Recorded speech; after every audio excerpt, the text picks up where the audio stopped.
고린도전서 13장입니다.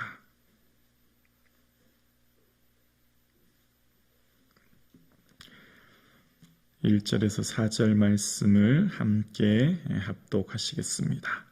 내가 사람의 방언과 천사의 말을 할지라도 사랑이 없으면 소리나는 구리와 울리는 꽹가리가 되고, 내가 예언하는 능력이 있어 모든 비밀과 모든 지식을 알고 또 산을 옮길 만한 모든 믿음이 있을지라도 사랑이 없으면 내가 아무것도 아니요, 내가 내게 있는 모든 것으로 구제하고 또 내 몸을 불사르게 내어줄지라도 사랑이 없으면 내게 아무 유익이 없느니라. 사랑은 오래 참고 사랑은 온유하며 시기하지 아니하며 사랑은 자랑하지 아니하며 교만하지 아니하며. 아멘. 우리 4절 말씀만 함께 다시 한번 합독하겠습니다. 4절입니다. 사랑은 오래 참고 사랑은 온유하며 시기하지 아니하며 사랑은 자랑하지 아니하며 교만하지 아니하며. 아멘. 하나님의 사랑이 저와 여러분의 삶 가운데 충만할 수 있기를 주님의 이름으로 축복합니다. 아멘. 4절 말씀의 사랑은 이라고 할 때 이 사랑은 아가페토스라고 하는 원어의 뜻이 있습니다. 헬라 당시의 모든 사랑은 에로스라고 하는 사랑이었습니다. 가치와 조건에 이끌리는 사랑이었습니다. 성과 돈과 권력에 이끌리는 사랑, 그 사람에 가지고 있는 특별한 능력에 이끌리는 사랑입니다. 그러나 이 아가페의 사랑은 무가치하고 무가치하지만 무조건적으로 그를 끌리는, 그를 사랑하는 사랑을 말하기에 이 아가페의 사랑은 하나님의 사랑의 기초이죠.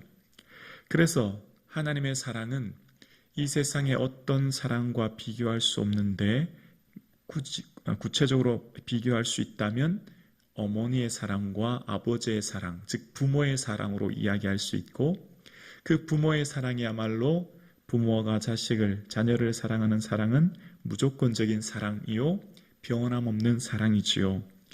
그래서 하나님의 사랑을 알 수 있고 하나님의 사랑을 비유할 수 있는 것이 바로 어머니의 사랑을 통해 알 수 있는 것이지요. 그래서 오늘 본문의 사랑은 이라고 하는 이 사랑이야말로 이 세상을 살아가는 데 있어서 너무나 중요한데요.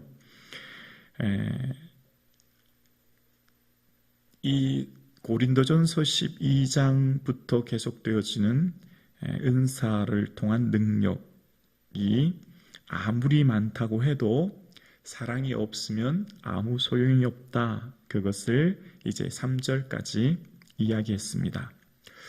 다른 모든 은사들은 0입니다. 0. 제로예요. 그것이 어떤 은사든지 능력이든지 제로예요. 제로. 0이고요.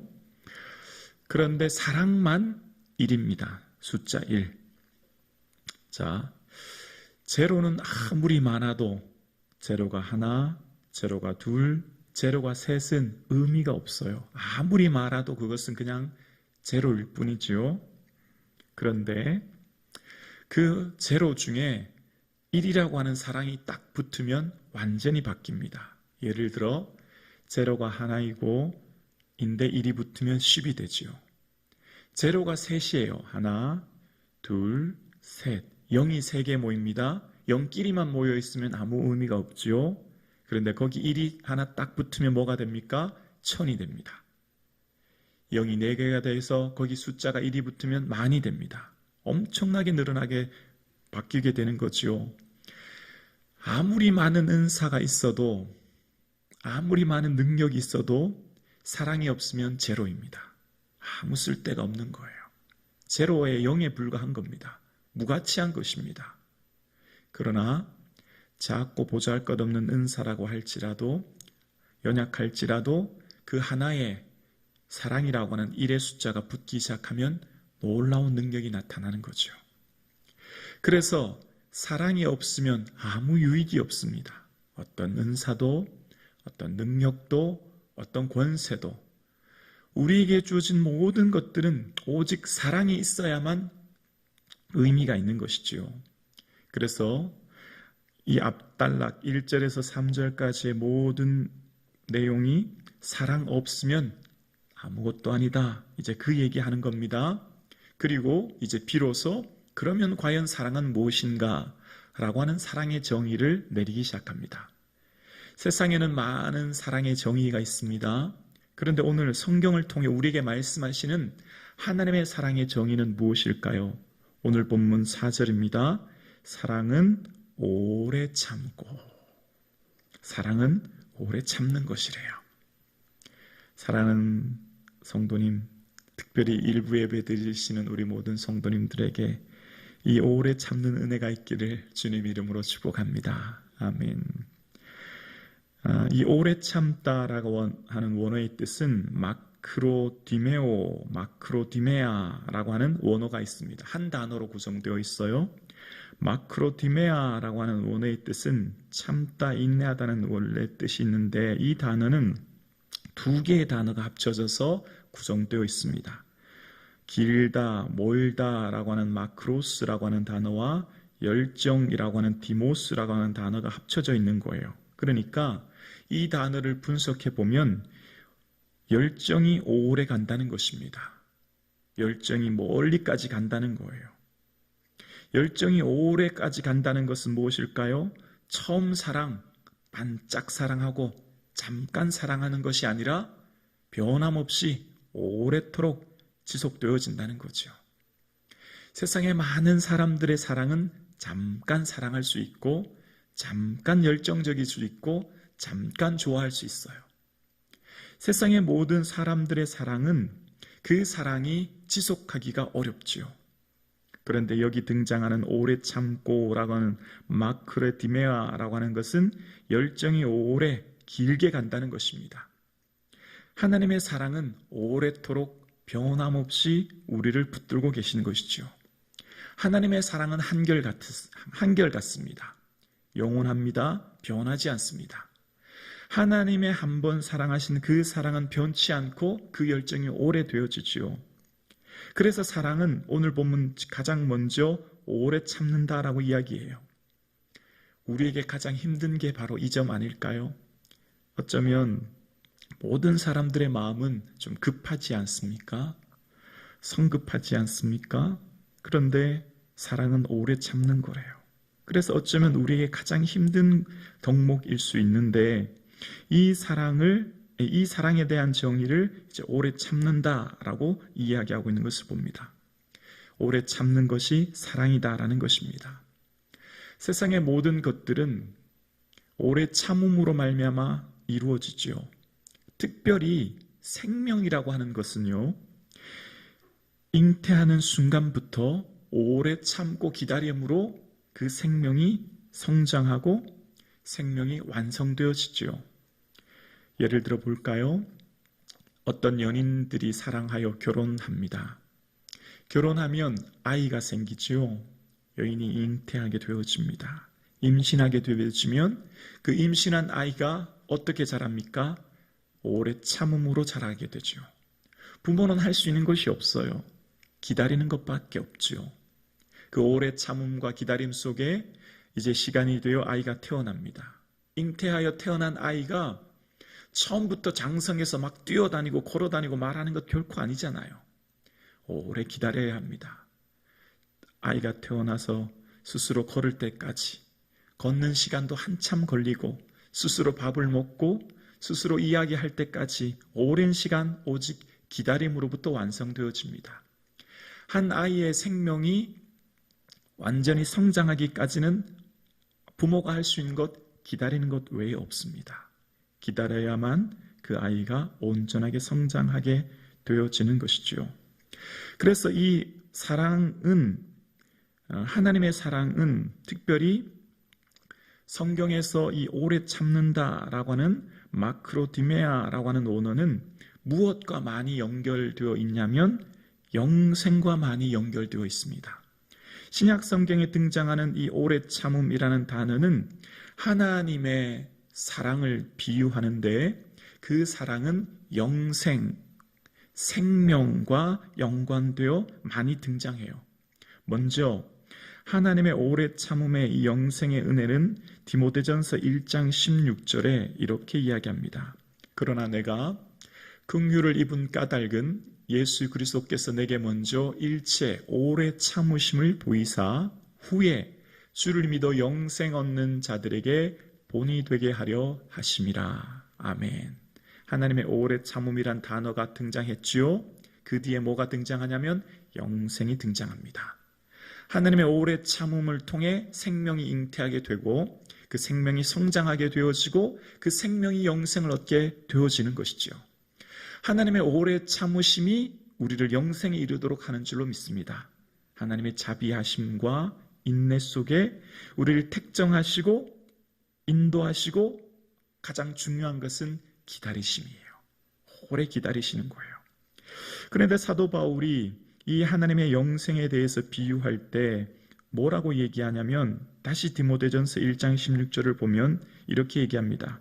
내가 긍휼을 입은 까닭은 예수 그리스도께서 어떻게 해요? 내게 먼저 일체 오래 참음을 보이셨대요. 무슨 말이죠? 사도 바울은 죄인 중에 괴수였죠. 예수 믿는 사람 박해하는 사람이었지요. 만약 주님이 진노하셔서 징계하셨다면 즉시 그는 사망에 이를 수밖에 없는 악한 자였지요. 그러나 기다리셨습니다. 수데반의 순교 현장에서 돌을 칠 때도 기다리셨고 교회를 잔멸하고 예수 믿는 사람 체포할 때도 기다리셨고 인내하셨지요. 그리고 기다리고 인내하셨던 하나님이 드디어 다메섹 도상에서 그를 변화시키셨고 그 변화시킨 바울을 통하여서 이제 영생을 얻게 하신 그를 통해 하나님의 구원 역사를 이루십니다. 사도 바울은 오늘 사랑을 이야기할 때 왜 오래 참음을 제일 먼저 이야기했을까요? 그의 삶으로 겪어보았거든요. 내 인생을 살아보니 하나님의 사랑은 오래 참는 사랑이구나. 내 자신을 돌아보니 깨닫게 된 거예요. 하나님이 나를 영생에 이르도록 나를 하나님의 사도로 부르신 것 알고 보니 하나님의 오래 참으심 가운데 있었던 거죠. 하나님의 오래 참으시사 그가 죄인 중에 괴수였고 예수 믿는 자를 박해하는 상황 속에서도 주님은 그를 오래 참고 기다리심으로 그를 영생에 이르도록 하셨고 특별히 그것에 본을 삼아 주셨다는 거예요. 본. 그를 통해 하나님 예수님의 오래 참으심이 사도 바울의 삶에 영생에 이르도록 예수님의 그 삶을 가운데 본을 보이셨다 이야기하는 것입니다. 그래서 하나님의 사랑은 영생과 관련이 되어 있어요. 영생은 곧 생명이죠. 이 땅의 생명도 기다림으로 말미암아 완성되어지는 것처럼 하나님의 영생은 오래 참음으로 우리에게 주어지는 은혜인 것입니다. 그래서 말씀을 전파하라 때를 얻든지 못 듣든지 항상 입쓰라 범사에 오래 참음으로 가르치며 경책하며 경계하라 라고 말씀하는 것처럼 말씀을 전파하는 그 영생을 선포하는 우리에게는 오래 참음이 필요하다는 것입니다. 그래서 우리의 삶 가운데 그 하나님의 오래 참음은요 우리에게 주시는 영생 구원과 늘 항상 연결되어 있어요. 베드로전서 3장 20절에도 보면 이렇게 말합니다. 그들은 전에 노아의 날 방주를 준비할 동안 하나님이 오래 참고 기다리실 때에 복종하지 아니하던 자들이라. 방주의 물로 말미암아 구원을 얻은 자가 몇 명뿐이니 겨우 8명이라. 오래 참으심 다음에 뭐가 등장하죠? 구원이란 단어가 등장해요. 처음 오래 참으심이 영생이라고 말씀드렸죠? 하나님의 오래 참으심은 구원과 연결되어지는 거예요. 노아의 날 많은 사람들의 이 세상의 죄악으로 가득함으로 말미암아 하나님이 마음에 한탄하시고 물로 심판하실 그때에 노아의 방주를 준비하실 그때에 하나님께서는 그 노아의 방주로 말미암아 구원 얻게 하셨지요. 노아의 가족을 구원을 얻게 하신 것입니다. 하나님의 오래 참으심으로 노아의 방주를 통해 그 노아의 가족을 구원하셨던 것을 보게 되어집니다. 그래서 우리의 삶 가운데 주님 곧 오신다고 하셨는데 왜 이렇게 더디 오십니까? 주님 곧 오신다고 말씀하셨는데 왜 이렇게 오시는 것이 더딥니까? 라고 주님 앞에 질문되어지고 우리 마음에 의문이 마음이 들어질 때 베드로후서 3장 9절은 하나님의 오래 참으심에 대해서 이렇게 이야기합니다.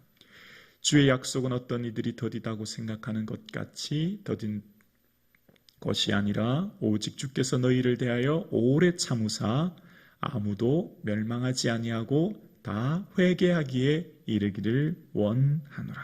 아멘.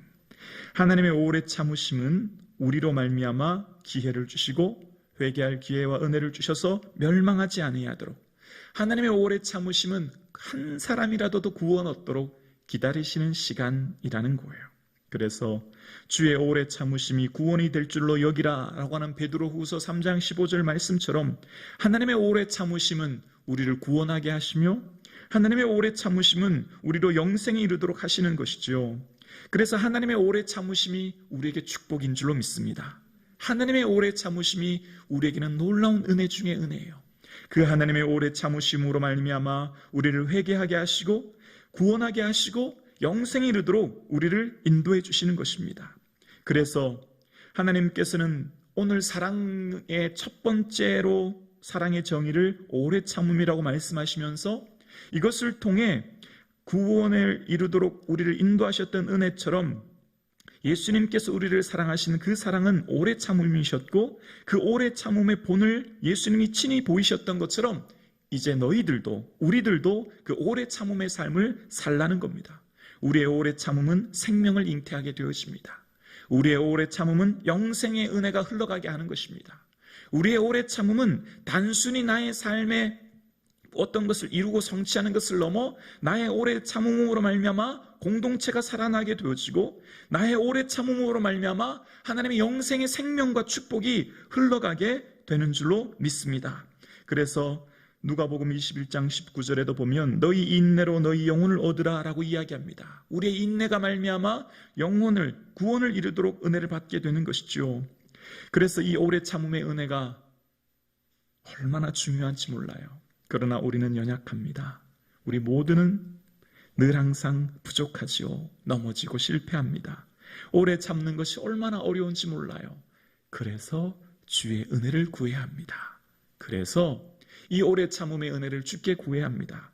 그래서 사도 바울은 그 기도의 간구의 내용 속에 골로새서 1장 11절에 보면 이런 기도를 해요. 그의 영광의 힘을 따라 모든 능력으로 능하게 하시며 기쁨으로 모든 견딤과 오래 참음에 이르게 하시고. 사도 바울의 기도 내용이 바로 이것입니다. 예수님 도와주세요. 예수님의 그 영광의 힘의 능력으로 내게 충만하게 하시사 기쁨으로 견딤과 오래 참음에 이르게 하옵소서. 오래 참음이 얼마나 힘들어요. 오래 참음 우리를 얼마나 지치게 만들어요. 그래서 사도 바울이 기도하는 것입니다. 기쁨으로 견딜 수 있도록, 기쁨으로 내가 견딜 때, 기쁨으로 어머니가 그 가정을 견디며 인내할 때 가정이 살아나는 것입니다. 기쁨으로 권사님이 교회를 향해 눈물로 기도하며 견딜 때 그 교회 공동체가 살아나는 것입니다. 기쁨으로 아버지가 인내할 때 그 가정이 살아나고 그 직장이 살아나는 것이지요. 사도 바울의 삶 가운데 있어서 사도 바울 한 사람이 가는 곳곳마다 많은 사람들에게 박해와 어려움을 당했지만 사도 바울의 가는 삶을 통해 기쁨으로 오래 참고 견뎠기에 교회 공동체가 살아나고 생명이 영생이 선포되었던 것이지요. 그래서 오늘 사랑하는 성북중앙 가족 여러분, 그 능력의 힘을 쫓아 모든 능력으로 능하게 하시고 기쁨으로 모든 견딤과 오래 참음에 이르게 하옵소서. 이것이 우리의 기도 제목 되기를 주님의 이름으로 축원합니다. 기도드리겠습니다.